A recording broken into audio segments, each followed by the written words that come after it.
700 रुपये लिया क्या रसीद क्या दिया नहीं रसीद नहीं दिया ಅಲ್ಲ ನಾನು ಕೇಳ್ತೀನಿ ತಾವು ಇಲ್ಲಿವರೆಗೂ ತಾವು ಎಷ್ಟು ಫೈನ್ ಹಾಕಿದ್ರಿ ಮತ್ತೆ ದುಡ್ಡು ಎಷ್ಟಿದೆ ಪ್ಲೀಸ್ ಅಣ್ಣ ನೀನ್ ಆಫೀಸರಾ ಅಣ್ಣ ನೀನ್ ಆಫೀಸರಾ ಮತ್ತೆ ನೀ ಡ್ರೈವರ್ ಆಗಿರ ಪ್ಲೀಸ್ ಅಣ್ಣ ನಾನು ಆಫೀಸರ್ ಹತ್ರ ಮಾತಾಡ್ತಿದ್ದೀನಿ ಅವ್ರ ಹತ್ರ ನಾನು ಮಾತಾಡ್ತಿದ್ದೀನಿ ಅವ್ರ ಹತ್ರ ನಾನು ಕೇಳ್ಕೊಳ್ತೀನಿ ಅಣ್ಣ ದುಡ್ಡು ತೊಂದ್ರೆ ಅವರು ನಿಮ್ಮ ಮನೆಯಿಂದ ಕಿತ್ನಾ पैसे ले वो हाँ 700 को रसीद क्या दिया ना 700 रुपये लिया क्या रसीद क्या दिया नहीं रसीद नहीं दिया ये क्यों दिया तुमको सभी करना आते ना नहीं तुमको क्या सभी वो क्या डॉक्यूमेंट्स करेक्ट है ना करेक्ट है ना करेक्ट है करेक्ट हुआ तो क्यों दिया पैसे उनको तो मांग रहा है वो क्यों मांग सभी अच्छा ना तुम दिन भर काम करे तो तुमको 500 रुपये नहीं मिलेगा ना रात भर काम करते नींद नहीं चले रात भर काम करते हैं अभी तुमको क्या 500 रुपये नहीं मिलेगा वो क्यों पैसे ले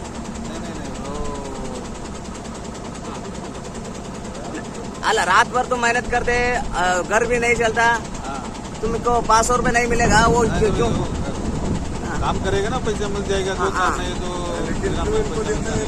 क्यों एक मिनट आओ हम वापस देते तो 700 रुपीज तुमको आओ एक मिनट आओ ये क्यों देते तुम आओ एक मिनट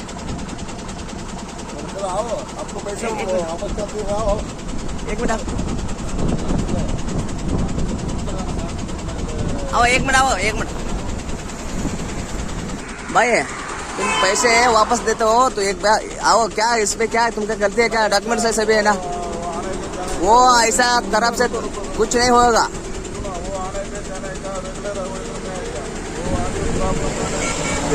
सभी नहीं कुछ नहीं होता सभी ड्राइवर को ऐसा तरफ से पैसे लेते छोड़ते हो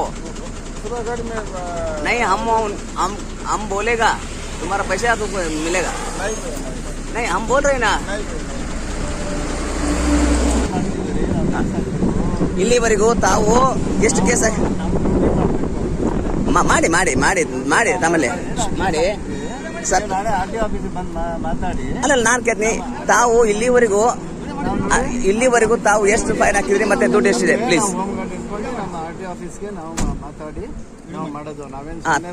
ಇಲ್ಲ ಆಯ್ತು ತಾವು ಹಾಕಿದ್ರೆ ಒಳ್ಳೇದು ಸರ್ ಹಾಕಿದ್ರೆ ರಿಕ್ವೆಸ್ಟ್ ಕಾಣಲಿ ನಾವು ಏನಪ್ಪ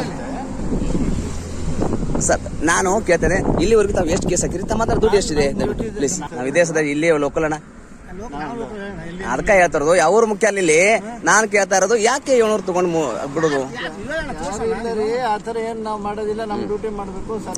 ನೀವು ಮಾಡಿ ಸರ್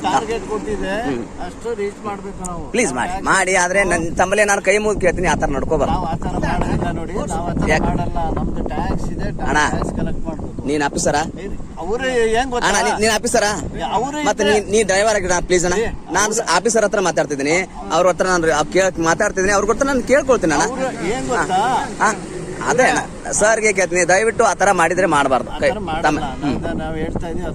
ಯಾಕಂದ್ರೆ ರಾತ್ರಿ ಆಗ್ಲೂ ದುಡಿದ್ರ ಸತಿಗೆ ಡ್ರೈವರ್ಗೆ 500 ರೂಪಾಯಿ ಒಳ್ಳೆಲ್ಲ ಸರ್ ಪ್ಲೀಸ್ ನಾನು ಸರ್ಕಾರಿ ನೌಕರಿ ರಾಜೀನಾಮೆ ಕೊಟ್ಟು ಬಂದು ಅಡ್ವೊಕೇಟ್ ಆಗಿ ಕೆಲಸ ಮಾಡ್ತಿದ್ದೀನಿ ಪಕ್ಷದಲ್ಲಿ ಕೆಲಸ ಮಾಡ್ತೀನಿ ಅಡ್ವೊಕೇಟ್ ಆಗಿ ಕೆಲಸ ಮಾಡ್ತೀನಿ ಟಾರ್ಗೆಟ್ ಕೊಟ್ಟಿರ್ತಾರೆ ಸಿಆರ್ ಬರೀಬೇಕು ಕೇಸ್ ಹಾಕ್ರಿ ಸರ್ ಕೇಸ್ ಅದೇನೆ ಕೇಸ್ ಅಂದ್ರೆ ಅದೇನೆ ಸಿಆರ್ ಅಂದ್ರೆ ಚೆಕ್ ರಿಪೋರ್ಟ್ ಅಂತ ಕೇಸ್ ಅಂದ್ರೆ 700 ರೂಪಾಯಿ ತಗೊಂಡ್ಬಿಡೋದಾ ನೀವೇನೇನೋ ಮಾತಾಡೋದಲ್ಲ ರೀ ಏನೋ ಮಾತಾಡೋಲ್ಲ ಇಲ್ಲ ತಾವು ಸರ್ ನೀವು ನನಗೆ ಗೊತ್ತಿದೆ ನಿಂದು ಗಾಂಚಲ್ ಎಲ್ಲಿಟ್ಟು ಅಲ್ಲಿಟ್ಕೋ ನೀನು ನನಗೆ ಗೊತ್ತಿದೆಪ್ಪ ನಿನ್ ಗಾಂಚಲ್ ಮಾಡ್ಬೇಡ ಆಫೀಸರ್ ಜೊತೆ ಮಾತಾಡ್ತಿದೀವಿ ನಾನು ಅವ್ರಿಗೆ ಪ್ರೀತಿಯಿಂದ ಕೇಳ್ತಿದ್ದೀನಿ ಹೌದಾ ನನಗ ಪ್ರೀತಿಯಿಂದ ರಿಕ್ವೆಸ್ಟ್ ಅಂತ ಕೇಳ್ತೀನಿ ಸರ್ ಆತರ ಏನಾದ್ರು ಆಗಿದೆ ಆಗ್ಬಾರ್ದು ತಮ್ಮಲ್ಲಿ ಕೈ ಮುಗಿದು ಕೇಳ್ತೀನಿ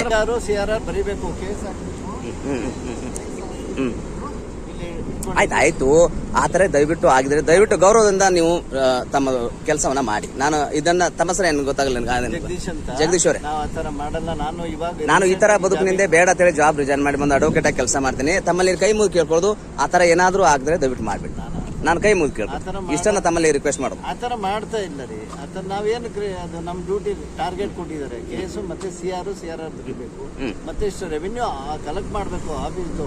ಇಷ್ಟು ಎಲ್ಲ ನಾವು ಬೇರೆದೆಲ್ಲ ನಿಮಗೆ ಗೊತ್ತಿದೆ, ಬೇರೆ ಸರ್ಕಾರದಿಂದ ಬೇರೆ ಯೋಜನೆಗಳು ಕೊಟ್ಟಿದ್ದಾರೆ, ಬೇರೆ ಸರ್ವಿಸ್ ಯೋಜನೆಗಳೆಲ್ಲ ಕೊಟ್ಟಿದ್ದಾರೆ. ನಮಗೆ ಟ್ಯಾಕ್ಸು ನಮ್ಮ ಆಫೀಸ್ಗೆಲ್ಲ ಇಷ್ಟಿಷ್ಟು ಅಂತ ನೀವು ಒಂದಿಷ್ಟು ಗೌರವದಿಂದ ಬದುಕನ್ನ ನಡೆಸ್ರಿ. ತಮ್ಮಲ್ಲಿ ಕೇಳ್ಕೊತೀನಿ. ನಾಳೆ ಆಫೀಸಿಗೆ ಬನ್ನಿ, ಆರ್ ಟಿ ಆಫೀಸ್ಗೆ ಬಂದು ಅಲ್ಲೂ ಮಾತಾಡಿ. ಈ ಥರ ನಮ್ಮ ಟಾರ್ಗೆಟ್ ಎಷ್ಟಿದೆ, ಎಷ್ಟು ರೆವಿನ್ಯೂ ಕಲೆಕ್ಟ್ ಆಗಬೇಕು, ಅಲ್ಲ ರೆವಿನ್ಯೂ ಎಷ್ಟು ಕಲೆಕ್ಟ್ ಮಾಡಬೇಕು. ನಾವು 9 ಜನ ಇನ್ಸ್ಪೆಕ್ಟರ್ಗಳಿದ್ದಾರೆ, 9 ಜನ ಇನ್ಸ್ಪೆಕ್ಟರ್ ಇದ್ದೀವಿ. ಎಲ್ಲರಿಗೂ ಇಷ್ಟಿಷ್ಟು ಕೇಸ್ ಬರೀಬೇಕು ಅಂತ R T O sir fix ಮಾಡಿರ್ತಾರೆ. ಎಲ್ಲ ಕೇಸ್ ಬರೀಲಿ ಯಾರು ಅಲ್ಲ, ಅದ್ರ ಪ್ರಕಾರ ನಾವು ಮಾಡಬೇಕು. ಈಗ ನೋಡಿ, ನೀವು ಒಂದ್ ನಿಮಿಷ ಮಾತಾಡಿದ್ರೆ ಹೀಗೆ ಕೂತ್ಕೊಡ್ರಿ. ಅವ ಬಂದ್ರೆ ದುಡ್ಡು ಕೊಟ್ಟು ಹೋಗ್ತಾನೋ ಇಲ್ಲೋ ನೋಡ. ಸುಮ್ ಜಸ್ಟ್ ಇಮ್ಯಾಜಿನೇಷನ್, ಜಸ್ಟ್ ಆ ಗಾಡಿ ತರಬಿದ್ದೆ ನೀವು ಸುಮ್ಮನೆ ನಿಂತ್ಕೊಡ್ರಿ. ಹೌದಾ, ಇವರು ಇದ್ದಾರೆ ಯಾರು, ಕೆ ಬಿ ಹಿರೇಮಠ ಅಂತ ಹೇಳಿಕೆಂದೆ ಇವರು ಹೋಮ್ ಗಾರ್ಡು. ಆಮೇಲೆ ಅವರು ಸರ್ ನೇಮ್ ಹಾಕೊಂಡಿಲ್ಲ. ಸುಮ್ಮನೆ ಒಂದು ನಿಮಿಷ ನಿಂತ್ಕೊಳ್ರಿ ಪ್ಲೀಸ್ ನಿಂತ್ಕೊಳ್ರಿ. ಅವ್ರು ಬರ್ತಾರೆ ನೋಡಿ. ನೀವು ಸುಮ್ಮನೆ ನೀವು ಬರೀ ಜಸ್ಟ್ ನೋಡಿ. ಕೈ ಮಾಡ್ತಕ್ಕ ಅಪ್ಪ ಅಲ್ಲಪ್ಪ, ಅಲ್ಲ ಕೈ ಯಾಕೆ ಮಾಡ್ತೀವಪ್ಪ? ಕೈ ಮಾಡಿ ಯಾಕೆ ಕಳಿಸ್ತಿದ್ಯಪ್ಪ? ಕೈ ಮಾಡಿ ಯಾಕೆ ಕಳಿಸ್ತಿದ್ಯಾ ಡ್ರೈವರ್ಗೆ? ಗಾಡಿಯೆಲ್ಲ ಕೈ ಮಾಡಿ ಕಳಿಸ್ತಿದ್ದಾರೆ. ಅವ್ರು ಕೈ ಮಾಡಿ ಯಾಕೆ ಕಳಿಸ್ತಾರೆ ಹಿರೇಮಠ ಅವರೇ? ಆ ಗಾಡಿಯನ್ನು ಯಾಕೆ ಕಳಿಸ್ತಿದ್ದಾರೆ ಆರ್ ಟಿ ಓದವರು? ಹಿರೇಮಠ ಅವರೇ ದಯವಿಟ್ಟು ಮಾತಾಡಿ ಪ್ಲೀಸ್. ಎಲ್ಲ ಜನರಿಂದ ದುಡ್ಡು ತೊಗೊಂಡು ಗಾಡಿ ಬಿಡ್ತಾರ. ಇದು ಹೆಂಗೆ ಬಡವ್ರು ಹೆಂಗೆ ಬದುಕು ವಾತಾವರಣ ಹೌದಾ?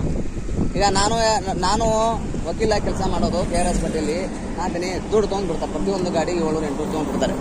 ಈ ಥರ ಆದರೆ ಬಡವರು ಬದುಕುದು ಹೇಗೆ ವಾತಾವರಣ ಅಂತೇಳಿ. ಇಲ್ಲೇ ಪೊಲೀಸ್ ಗಾಡಿ ಇತ್ತು, ಪೊಲೀಸರು ಗಾಡಿ ಹೋಯ್ತು, ಅವ್ರ ಮ್ಯಾಗ ಕೇಸ್ ಮಾಡ್ತಾರೆ. ಈಗ ನಾತೀನಿ ಪ್ರತಿಯೊಂದು ಈ ಥರ ಆದರೆ ಹೇಗೆ? ಬಡವರು ಬದುಕುದು ಹೆಂಗೆ? ಚಾಲಕರು ಬದುಕುದು ಹೆಂಗೆ? ಹೌದಾ? ಚಂತನ ದುಡಿದ್ರೆ 500 ರೂಪಾಯಿ ಉಳಿಯಲ್ಲಪ್ಪ. ರಾತ್ರಿಯಲ್ಲಿ ಗಾಡಿ ನಡೆಸಿದ್ರೆ 500 ರೂಪಾಯಿ ಉಳಿಯಲ್ಲಪ್ಪ. ಇವ್ರು 700 ರೂಪಾಯಿ ತೊಗೊಂಡ್ಕೊಂಡು ಬಿಡ್ತಾರೆ. ಹೌದಾ? ಸರಿ. ಹಾಂ, ಅವರೇ ಸ್ವತಃ ಹೇಳಿದಾರ ಸರ್, ದುಡ್ಡು ಕೊಟ್ಟಿದ್ದೀನಿ ಸರ್, ರೊಕ್ಕ ರಸೀದಿ ಕೊಟ್ಟಿಲ್ಲ ಅಂತ 5-6 ಜನ ಡ್ರೈವರ್ ಹೇಳಿದ್ರು. ಡ್ರೈವರ್ ಹೇಳಿದ ಸಾಕ್ಷಿ ಇದೆ. ಹೌದಾ? ಮತ್ತೆ ಈ ಥರ ಮಾಡೋದು ಸರಿನಾ? ನೀವೇ ಹೇಳ್ರಿ, ಆಸ್ ಎನ್ ಬ್ರದರ್ ಆಗಿ ಇದು ಸರಿ ನಾವು ತಪ್ಪು? ಹೌದಾ?